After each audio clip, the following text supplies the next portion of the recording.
8, versículo 4. Só a primeira parte, queridos, que diz assim: que é o homem?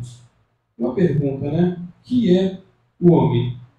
Oremos. Pai amado, te adoramos na beleza da tua santidade e te glorificamos por mais essa oportunidade de estarmos aqui reunidos em teu nome, Senhor, para aprendermos um pouquinho mais da tua palavra e tentar responder essa pergunta: que é o homem? Ajuda-nos, Senhor. Fala com a tua igreja, em nome de Jesus. Amém. Os irmãos podem sentar-se. Fiquem à vontade. Com esse calorzinho não dá para dormir, né, Bia? Bia não dorme não, ela está sempre antenada. Queridos, com base nessa pergunta do Salmo 8, verso 4, parte A, vamos tentar responder uma outra pergunta. Quem somos nós? Quem sou eu? Quem é você? Somos obra-prima das mãos de Deus. E glória a Deus por isso. Obras-primas das mãos de Deus. Somos a coroa da criação do Senhor. A sabedoria que Deus deu ao homem é algo fantástico, extraordinário, que me deixa muitas vezes de boca aberta. Como o homem é criativo. Como o homem é singular. Por exemplo, antigamente, para se bater uma laje de uma casa, se juntava vários homens e fazia uma correntinha com concreto. Estava bom a beça. Mas é porque está saindo para fora. Ah, entendi. Puxa, que pena. Não está indo aí, não? Tá bom, melhorou. Então, para se bater uma laje, não é bater na laje não, o termo, né? Na construção dos peões, bater laje é botar o concreto lá para cima. Fazia aquela formiguinha. Era trabalhoso, tinha que fazer aquele mocotó, costela, gastava dinheiro. Hoje em dia a modernidade está tão grande que já existem caminhões com braço mecânico que levam o concreto, né, uns levam para casa. Tem caminhões que levam concreto para o último prédio, não sei quantos andares. Tecnologia, né? As realizações do homem são maravilhosas. Tudo que ele cria é fantástico, é incrível. Para para pensar. O homem é um dos seres mais fracos da Terra. É fraco, é limitado. No entanto, porém, tudo que ele produz é para superar as suas deficiências. Tudo que ele produz. Ele está sempre evoluindo no sentido da sua criação, né? Para facilitar o seu dia a dia. Ele não tem a força de um touro, tem? Não é forte como um touro. Mas ele criou e inventou o trator. Já viu que tem alguns tratores que fazem coisas de doido, né? Ele não tem a velocidade de um guepardo, um animal tipo uma onça, que alcança 115 km por hora. Mas ele inventou um carro que já passa de 500 km por hora. Ele não chega a essa velocidade, mas criou algo que chega a essa velocidade. O homem não consegue voar por si só. Criou o avião. Ele não consegue chegar às partes mais profundas dos oceanos, mas criou o quê? Submarino. Submarino. Portanto, o homem que Deus criou é simplesmente fantástico. Ele está sempre superando seus limites. Sempre, sempre, sempre. Ele constrói aparelhos telefônicos, né? Ou construiu, está ainda evoluindo nessas construções, e de tal maneira que a pessoa fala com o outro lado, do outro lado do planeta. Olha que coisa engenhosa. Criou a internet, que facilitou e barateou também a comunicação entre os semelhantes.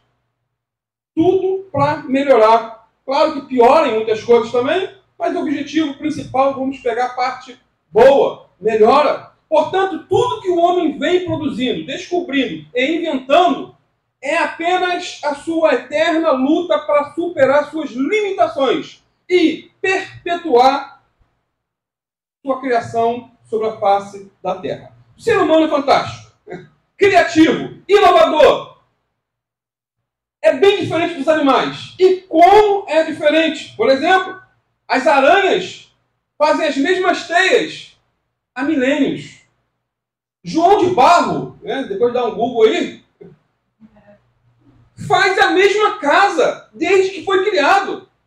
Não aperfeiçoou sua obra, meu irmão. Se for ver aí na arqueologia, se tiver algum fóssil de João de Barro e a casinha dele, é a mesma. Virada em direção oposta ao vento. Ou seja, os animais não são criativos, mas seguem apenas o instinto que Deus deu para eles. Porém, o homem muda o tipo de construção, aperfeiçoa seus inventos e se aprimora. Ele não é condicionado, mas se supera a cada dia. E glória a Deus por isso. Que é o homem? Eis a pergunta. A antropologia, a filosofia, não conseguem responder satisfatoriamente essa pergunta. Não consegue. Não consegue. No entanto, a Bíblia afirma que o homem é a imagem e semelhança de Deus. Portanto, sendo assim, porém, não poderia ser menos extraordinário do que é, pois quem o criou é simplesmente o Deus extraordinário, inteligente, criativo, sábio, fascinante. Esse é o Deus que servimos, que criou o homem, à sua imagem e semelhança. Que é o homem? Formulando melhor a pergunta, quem sou eu? Quem é você? Quem somos nós? Vou tentar responder com 3 afirmações. Primeiro, não somos hoje o que éramos no passado. Quem pode dizer? Eu não sou o que era. Quem pode dizer como aquele cego? Eu era cego, não sou mais. Não somos hoje o que éramos no passado. Efésios 2, versículo 2 a 4, diz assim: Ele vos deu vida, estando vós mortos nas vossas ofensas ou transgressões e pecados. Ou melhor, versículo 2 e 12. Nos quais andastes no passado, conforme o curso deste sistema mundial, de acordo com o príncipe da potestade do ar, o espírito que agora está atuando nos que vivem na desobediência. Versículo 12. Naquele tempo, estáveis sem Cristo, separados da comunidade de Israel, estranhos às alianças da promessa, sem esperança e sem Deus no mundo. Quem somos nós? Não somos hoje o que fomos no passado. Mais uma vez, glória a Deus por isso. Amém. Se você é o que era, é porque não houve mudança e nem conversão. Éramos perdidos. Efésios vai dizer que éramos separados das promessas, distantes de Deus, a caminho do inferno. Essa era a nossa biografia. Andávamos fazendo a vontade do diabo e da carne. Diz mais Efésios, seguíamos o curso deste mundo, obedecendo ao príncipe das potestades do ar, o diabo. Obedecíamos, éramos filhos do diabo. Porém, Jesus mudou a nossa vida. Glória a Deus por isso. Hoje não somos o que fomos. Houve uma mudança radical em nossa vida. Se alguém está em Cristo, diz a palavra, 2 Coríntios 5,17, se alguém está em Cristo, é nova criatura. As coisas velhas passaram, tudo se fez novo. Sendo assim, queridos, Jesus mudou nossa maneira de pensar, de falar, de agir e de reagir. Isso é ser cristão. Isso é ser convertido. Mudança radical. E se você ainda não é o que era, mas continua sendo o mesmo que sempre foi, precisa se arrepender dos seus pecados, entregar a vida a Jesus, se render a seus pés e deixar Ele transformar você. 1 Coríntios 6, versículo 9 a 11, fala de pessoas que não eram mais as mesmas do passado. E Paulo dá esse testemunho. Pessoas que tiveram suas vidas transformadas. E é interessante. Não sabeis, diz Paulo, inspirado pelo Espírito Santo, que os injustos não herdarão o reino de Deus? Não vos deixem enganar. Tem gente que se engana. Paulo diz, não se deixem enganar. Nem imorais, nem idólatras, nem adúlteros, nem os que se entregam a práticas homossexuais de qualquer espécie, nem ladrões, nem avarentos, nem viciados em álcool ou em drogas, nem caluniadores, nem estelionatários herdarão o reino de Deus. Viu a listinha? Não para aí. Aí Paulo diz, assim fostes alguns de vós. Ou seja, o que Paulo está dizendo lá? Vocês foram, não são mais. Contudo, vós fostes lavados, santificados e justificados em o nome do Senhor Jesus Cristo e no Espírito Santo do nosso Deus. Aleluia. Ou seja, queridos, a igreja de Corinto era formada por pessoas que não eram mais o que haviam sido. Pessoas transformadas. Pessoas imorais, diz Paulo, idólatras, adúlteros, homossexuais, ladrões, avarentos, viciados em álcool e drogas, caluniadores, estelionatários e vai por aí. Igreja é complicada, imagine todo mundo junto ali. Essa era a igreja que Paulo fundou, na Grécia. Eles podiam dizer, em alto e bom som, não somos hoje o que éramos no passado. Jesus mudou o nosso viver, mudou o nosso pensar, mudou o nosso agir. Queridos, essa mudança atinge os pontos fundamentais em nossa vida. E não somente pontos triviais, mas vai na fonte, vai no fundo, vai no âmago do problema. Me faz lembrar de uma jovem que, ao ser batizada, deu a sua profissão de fé, ali diante de todos, dizendo que a maior prova da sua conversão é que ela havia deixado de ouvir música popular brasileira. Essa foi a maior prova da conversão dela. Quando o pastor teve a oportunidade, ele disse, minha filha, a vida cristã é mais do que gostar ou não gostar de música popular brasileira. Vida cristã diz respeito a mudanças intrínsecas da alma. Pois a conversão muda o nosso modo de agir, de pensar, de falar. Isso porque, queridos, em certo sentido, é fácil deixar de ouvir determinado tipo de música. É fácil deixar. O problema é guardar a língua. Aí o caldo engrossa. É fácil deixar de ver, por exemplo, televisão, novela ou filme. O difícil é perdoar aos nossos devedores. Vai mais fundo. É fácil lidar com coisas externas. O difícil é praticar a palavra de Deus. Mas com a ajuda do Espírito Santo conseguimos. Amém.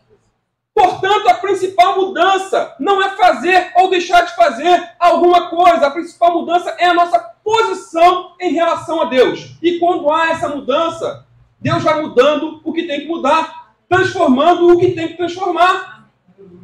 Antes estávamos mortos, diz Paulo, em delitos e pecados. Estávamos distantes de Deus. Estávamos a caminho do inferno. Não tínhamos interesses em coisas espirituais. Participar de um culto de 1h30 era um enfado, maçante, chato, terrível. Ler a Bíblia era algo insuportável, monótono. Orar, outra ladainha. Nossa visão de mundo era completamente diferente. Não havia espaço para Deus, para a igreja, para a Bíblia em nossas vidas. Porém, houve uma mudança. Estávamos longe, mas viemos para perto. Éramos inimigos de Deus e passamos a ser amigos. Estávamos isolados de tudo e de todos, mas agora passamos a viver em comunhão uns com os outros. Pertencemos a uma família. Hoje somos irmãos em Cristo. Igreja que se preocupa um com os outros. Hoje não temos prazer em dissoluções, em dissensões, mas prazer em estarmos reunidos, adorando a Deus e aprendendo a sua palavra. Pelo menos esse é o prazer do cristão. Do salvo em Cristo. Daquele que se converteu. Não daquele que se convenceu. Não daquele que é crente, mas não é crente. Ouviu essa frase? Então a nossa situação mudou de forma drástica, radical. Não somos mais estranhos. Diz a Bíblia, somos filhos. Temos um pai. Deus é pai. Temos interesse nas coisas de Deus. Estamos comprometidos com Ele, pois recebemos dele uma nova vida. Quem somos nós? Continua a pergunta. Somos pessoas diferentes do que fomos. Jesus mudou o nosso viver. Não somos aquilo hoje o que éramos no passado. Isso me faz lembrar, né, de John Newton, um ex-traficante de escravos, um homem violento, um homem mau, que tinha prazer em matar escravo, mas um dia entregou a vida a Jesus. Ele encontrou um escravo que mexeu com a estrutura dele. Ele entregou a vida para Jesus e numa célebre frase ele disse: não sou o que devo ser, nem o que desejo ser, nem o que espero ser, mas pela graça de Deus, não sou mais o que eu era. Aleluia. Não sou mais o que eu era. Eu era violento, eu era alcoólatra, eu era perverso. E tudo isso faz parte da biografia desse homem. Mas Jesus mudou a minha vida. Não sou mais o que eu era. Não sou mais o que eu era. Você pode dizer o mesmo, eu não sou mais o que eu era? Amém. Houve realmente mudança no teu coração? Se não houve, meu amado, peça ao Espírito Santo para transformar. Segundo, não somos o que devemos ser. Então, primeiro, não somos o que éramos. Houve mudança. Mas ainda não somos o que devemos ser. Não somos perfeitos. Estamos em obra. Não somos mais o que éramos no passado. Mas ainda não somos o que devemos ser no presente. Efésios 4, versículo 1 a 3. Portanto, eu, prisioneiro no Senhor, suplico-vos que andeis de modo digno para o chamado que recebestes, com toda humildade e mansidão, com paciência, suportando-vos uns aos outros em amor, procurando cuidadosamente manter a unidade do Espírito no vínculo da paz. Irmãos, não somos mais o que éramos, porém temos um caminho novo para andar. Não devemos andar mais como no passado, diz a palavra. Não somos pessoas completas, mas estamos em construção. Você e eu temos um caminho novo para andar e devemos andar por esse caminho. E a Bíblia mostra esse caminho. Como devemos andar? Efésios 4, 2 diz, com toda humildade, com toda mansidão, com longanimidade, ou seja, com paciência muito grande, suportando-vos uns aos outros. Esse é suporte para o outro. Esse é o estilo de vida do cristão, suportando-vos. Um amigo do trabalho que é chato de galocha, vizinho, mala, sogra. Então não devemos andar em arrogância, em impaciência, mas em comunhão e em amor. Agora, fazemos parte de uma comunidade. Fazemos parte da igreja de Jesus, somos povo de Deus. Nossa vida não é mais aquela vida anterior. Sendo assim, precisamos romper, em nome de Jesus, com uma série de práticas e atitudes do passado e adotar outras práticas e atitudes no presente. Repetindo, não somos perfeitos. Não somos. Todos sabem muito bem disso. Sendo assim, precisamos andar de modo digno. E o verso 3 aí de Efésios 4 diz, procurando cuidadosamente manter a unidade do Espírito no vínculo da paz. Irmãos, Paulo tinha plena consciência de que não era mais o Saulo do passado. Ele não era mais o Saulo do passado, mas ainda também não era o Paulo do presente que ele desejava ser. Não era o Saulo do presente que ele desejava ser. Filipenses 3, 12 e 14, já preguei sobre esse texto, ele expressa essa verdade dizendo, não que eu já haja alcançado tudo isso, ou seja, perfeito. Entretanto, diz ele, vou caminhando, buscando alcançar aquilo para que também fui alcançado por Jesus Cristo. Irmãos, não penso que eu mesmo já o tenha conquistado, mas tomo a seguinte atitude, esquecendo-me das coisas que para trás ficam e avançando para as que estão adiante de mim, apresso-me em direção ao alvo, a fim de ganhar o prêmio da convocação celestial de Deus em Cristo Jesus. Ou seja, queridos, Paulo podia dizer que não era mais a mesma pessoa de antes. Por outro lado, ele reconhece que ainda não era o que devia ser. Não era o que devia ser. Não somos um produto acabado. Estamos em construção e continuaremos em construção até o dia da nossa morte. E essa é a beleza da vida cristã. Estamos a cada dia procurando melhorar e não piorar, não estragar, mas melhorar. Meu amado, não espere a perfeição do seu irmão. Não olhe para o seu pastor, para o evangelista, para o diácono, procurando perfeição. Temos que ser exemplo. Mas se um dia falharmos, temos um exemplo maior que é Jesus. Amém. E eu não sou o que era, mas ainda não sou o que devo ser. A vida cristã é um desafio para cada dia sermos melhores. Com a ajuda do Espírito Santo. Com Jesus no barco. Ele disse, sem mim nada podeis fazer. Vida cristã é dependência de Deus. É desejo de mudança, de transformação. Um cristão novo convertido mandou fazer um cartaz. Não um cartaz, mas um adesivo. E colocou atrás do carro, dizendo o seguinte: estou em construção. Tenham paciência comigo. E esse adesivo poderia ser muito bem colocado na testa de cada um de nós.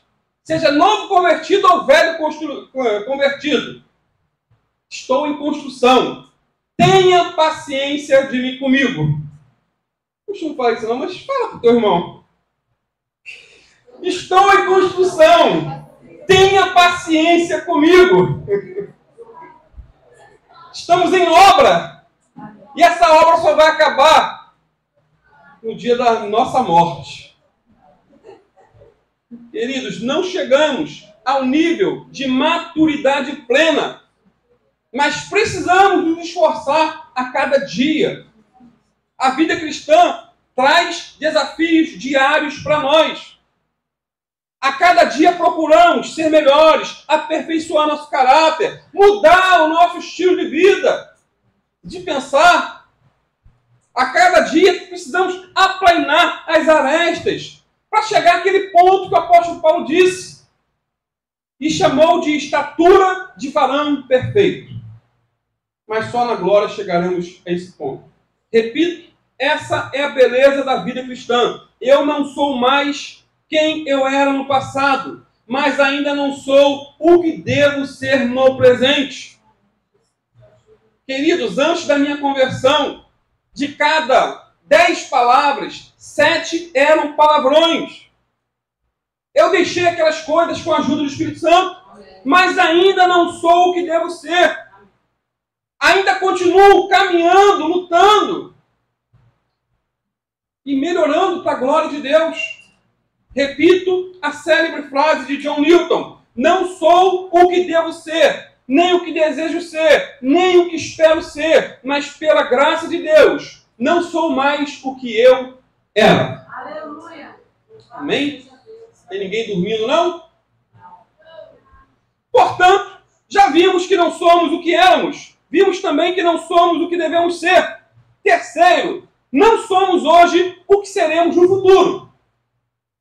Não somos hoje o que seremos no futuro. Amados, ainda há muita coisa para acontecer em nossa vida. Muita coisa. Muito. 1 João 3,2 diz assim: amados, agora somos filhos de Deus, e ainda não se manifestou o que havemos de ser. Todavia, sabemos que quando ele se manifestar, seremos semelhantes a ele, pois o veremos como ele é. Estamos em construção, não somos completos, estamos procurando melhorar, lutamos diariamente com limitações, com tentações, com pecados, mas como cristãos temos uma promessa. Aqui de 1 João 3,2. Um dia seremos como ele é. Aleluia. Que assim como ele é, o veremos, diz a palavra. Eu não estou apenas lutando em busca de santificação, mas cada um de nós estamos ou temos a promessa da glorificação. Santificação é aqui no presente, glorificação só na eternidade. Amados, diz João, assim como ele é, nós seremos. Estamos indo em rumo à transformação completa, na glória. E essa transformação é uma das promessas mais preciosas para o cristão, para nós, porque fala de coisas que vão além dessa vida. Fala do pós-morte. O cristão sabe que a morte não é o fim, mas o início. Não é o fim. Ele sabe também que a sua decadência física chega. A idade chega. O cabelo cai. O corpo fica fraco. Não tem como fugir. A decadência chega, mas que a sua glorificação espiritual estará lá no fim da jornada. Amém. Essa esperança é a bendita esperança. Ele não entrará na eternidade caindo aos pedaços, assim como morreu. Tem gente que chega à morte, mas de maneira bem sofrível, caindo aos pedaços. Ele entrará na eternidade em novidade de vida. Assim como Jesus o veremos. Nós somos o que seremos, queridos. Mas seremos muito mais do que somos hoje. Seremos muito mais, muito mais. 1 Coríntios 15, versículos 51 a 55. Olha o que diz. Eis que vos declaro um mistério. Nem todos adormeceremos, mas certamente todos seremos transformados num momento, num abrir e fechar de olhos, ao som da última trombeta. Porquanto a trombeta soará, os mortos ressuscitarão incorruptíveis, e nós seremos transformados. Pois é impreterível que este corpo que perece se revista de incorruptibilidade, e o que é mortal se revista da imortalidade. No momento em que este corpo perecível se revestir da incorruptibilidade, e o que é mortal for revestido de imortalidade, então se cumprirá a palavra que está escrita: devorada, pois foi a morte pela vitória. Onde está a morte, a tua vitória? Onde está a morte, o teu aguilhão? Portanto, amados, o cristão não tem medo de morrer. Amém. O cristão não tem medo de morrer. Ele gosta sim de vida. Ele ama a vida. Pois entende, sabe, que a vida é um dom de Deus. O cristão não é um ser melancólico que fica flertando com a morte. Esse não é o cristão. Ele pode ser tentado até algumas vezes a desejar diante das circunstâncias, mas ele não fica flertando com a morte. Ele não é um depressivo que vive pedindo a Deus para morrer, como fuga. O cristão ama a vida, mas como disse certo pastor, viver ou morrer não faz muita diferença. Se eu vivo, Cristo está comigo. Se eu morro, eu vou para Cristo. Dietrich Bonhoeffer, que foi enforcado num campo de concentração por ordem de Adolf Hitler, no contexto da Segunda Guerra Mundial, escreveu o seguinte: a morte não é o ponto final. Para o cristão, a morte é o supremo festival do caminho da libertação. Não temo a morte, disse ele antes de morrer. Não vou terminar, mas vou começar.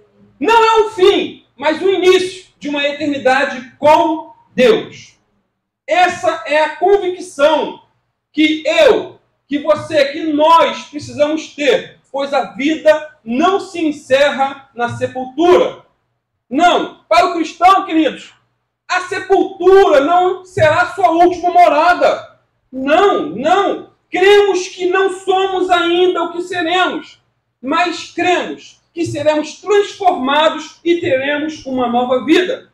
Seremos transformados, diz a palavra, na semelhança de Cristo. Seremos cidadãos de um reino celestial.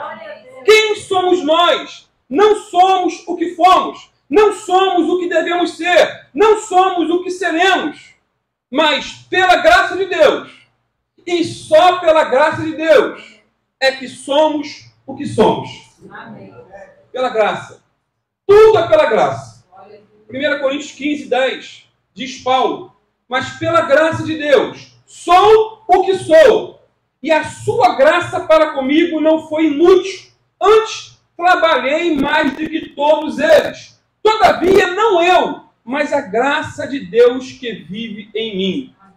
É como se Paulo dissesse o seguinte: eu não cheguei a ser apóstolo por mérito, por virtude, por capacidade humana, porque sou bom, porque sou um homem de valor, ou porque eu convenci a Deus para me escolher.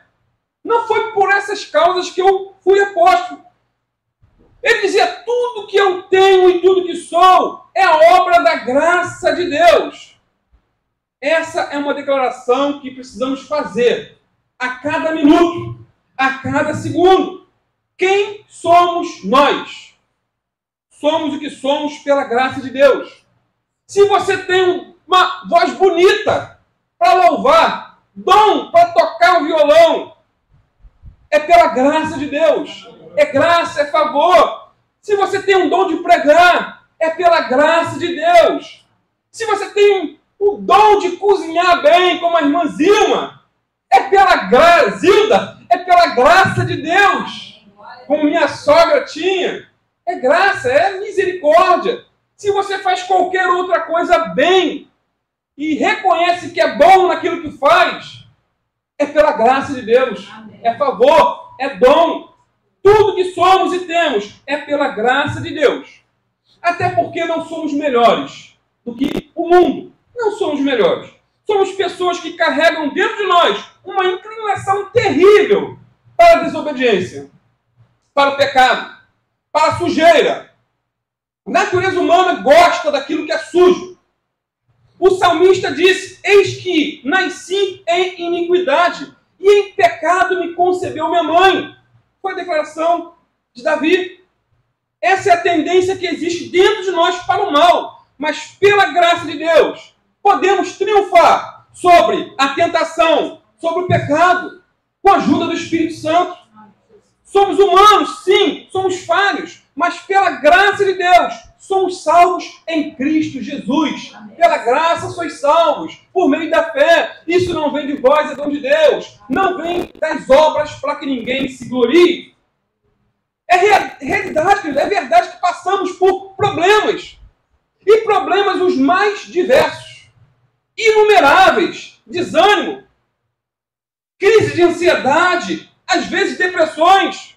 E às vezes nos perguntamos, talvez você se pergunte, e às vezes eu me pergunto, por que tanta crise, por que tanto problema?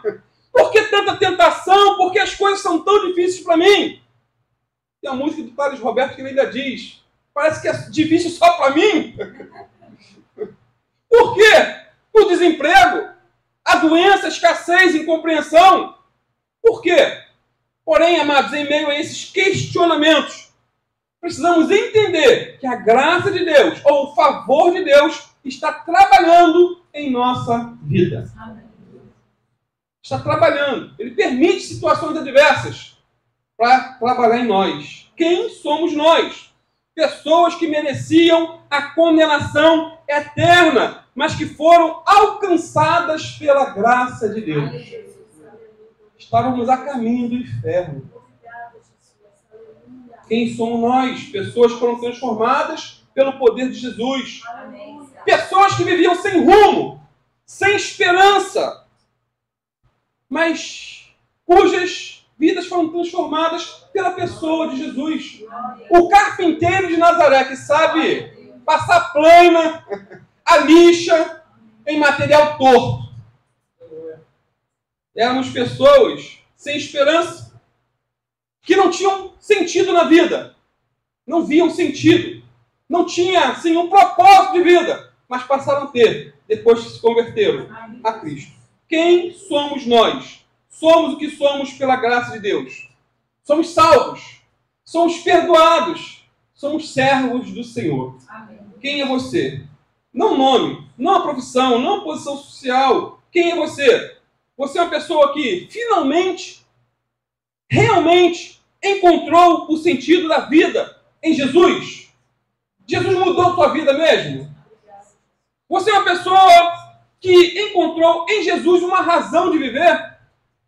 Não na filosofia, não na política, não em ideologias loucas, mas em Jesus.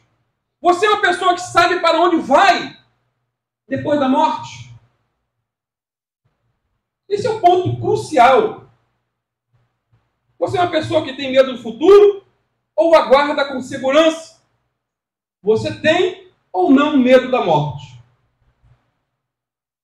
Conta essa história de um menino que foi posto num trem sozinho. Uma criança. No passado, hoje em dia é mais complicado. Ele ia para uma determinada cidade onde seu pai estava esperando. Ao lado dele sentou-se um senhor e, vendo o menino sozinho, perguntou para ele: você não tem medo de viajar sozinho? Não, senhor. Não tenho medo. Meu pai me espera no fim da viagem. Meu pai está ali aguardando. Essa é a diferença do cristão e do ímpio. Ele passa por muitas tribulações. Sim. Angústias. Sim. Sofrimentos. Sim. Ele sabe que no fim da viagem dessa vida, o Pai o aguarda. Amém. O cristão sabe o que lhe espera do outro lado de lá. Ele sabe a quem serve e para onde vai depois da morte.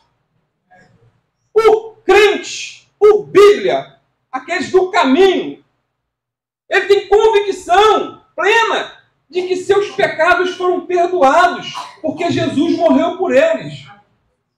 Quem é você? Quem sou eu? Quem somos nós? Finalizando, eu peço a Manu, daqui a pouco cantar um hino, nós, conta essa história de um casal com mais de 70 anos, idosos, verão dos 80. Um chamava-se Juvenal e a outra irmã era Dona Maria, irmã Maria. Juvenal e Dona Maria. E uma doença terminal levou Dona Maria a óbito. Os filhos desse casal estavam muito preocupados em como dar notícia ao seu Juvenal. Ficaram pensando, como vamos falar que a mulher da vida dele morreu? Aí entra, o pastor nessa história. Eles não sabiam como falar e pediram ao pastor. Uma história real, não é história com E, mas uma história real. O pastor Isaltino Gomes foi convidado a dar notícia a seu Juvenal. Só que era meia-noite. Seu Juvenal estava dormindo, mas tinha que ser dada notícia. Ele entrou no quarto, tocou no ombro do seu Juvenal, que levou um susto quando viu: pastor, essa hora o senhor aqui? Meu irmão, vim aqui, tem uma notícia para te dar. É que a irmã Maria foi ao encontro do Senhor. Ela morreu. Aí ele: morreu? Então, graças a Deus. Está com Jesus. Virou para o lado e dormiu. O pastor ficou pensando assim: meu Deus, mas que sujeito estranho. Eu dou notícia da morte da esposa, ele dá graças a Deus, vira para o lado e dorme. Aí no dia seguinte, o velório, está lá o pastor, seu Juvenal, família, e é feito culto ali, fúnebre. O pastor fez ali, trouxe a mensagem e cantar no louvor. E o louvor é interessante, o hino dizia: há um lar muito feliz lá no céu. E uma das estrofes do hino dizia: eu também vou viver no céu.